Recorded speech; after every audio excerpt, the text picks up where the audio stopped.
thing is I made it. So on the way, we are worried that maybe we'll be terribly late, but at least not too late. I will get here. So I'm delighted, and I get very jealous when I come in front of young people. I get jealous because you're so lucky. You're lucky because you're born a few years back. Unlike us, in the prehistoric days, we were.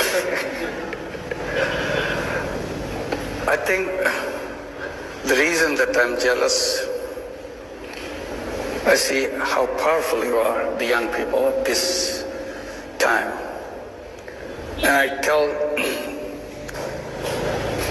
young people today are the most powerful generation in the entire human history. Not because these young people today are smarter than before. It's the same. Smartness is the same. It's because you have technology in your hand, which no other generation ever had. Unbelievable technology. That gives you tremendous power. On the surface, you look like just like another human being. But in reality, each one of you is a Superman and a Superwoman because of the power you get from the technology. So technology is an issue for me, excites me completely. People usually tell young people that you are the leader of the future. That's the standard way, say, leader of the future. I try to repeat and emphasize that no, that's not true. Because you are leader already. So you don't have to wait for the future to become leader. A 15-year-old today is more powerful than probably 30-year, 35-year-old of other generations. So what do you do with that power? That's the issue I raise. Because if you're not using that power, that will be wasted. So first to feel that you have that power, the amazing power that no other generation in history ever had, and decide how you're going to make use of it. My story begins not about power. My story begins with frustrations.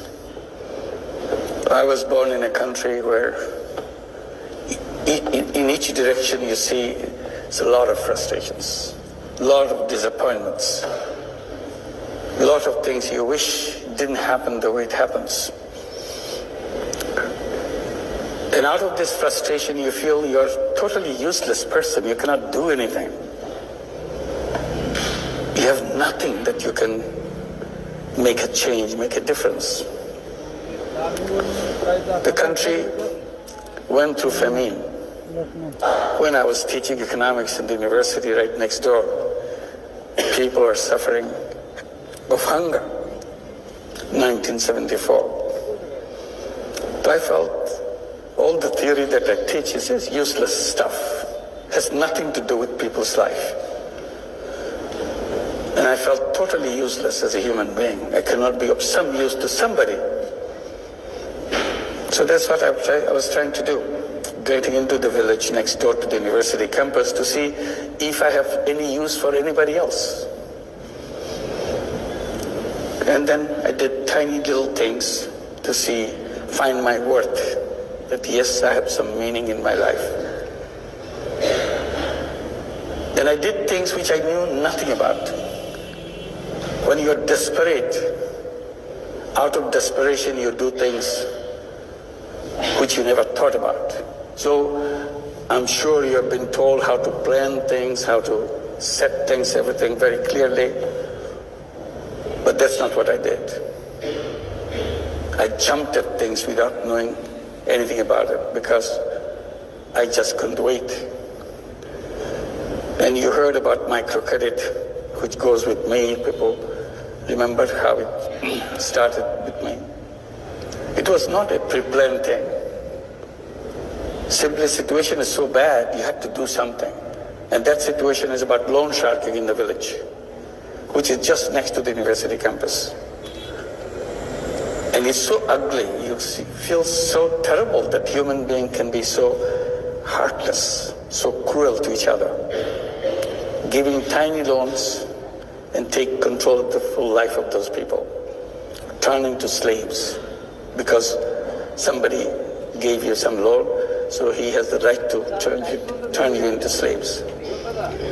So you see it very clearly. It's not reading in the books. Just be there. You see the person who lends, you see the person who borrowed, and you feel totally important. You don't know what to do. Suddenly it came to my mind, I can do something. I can take care of this problem.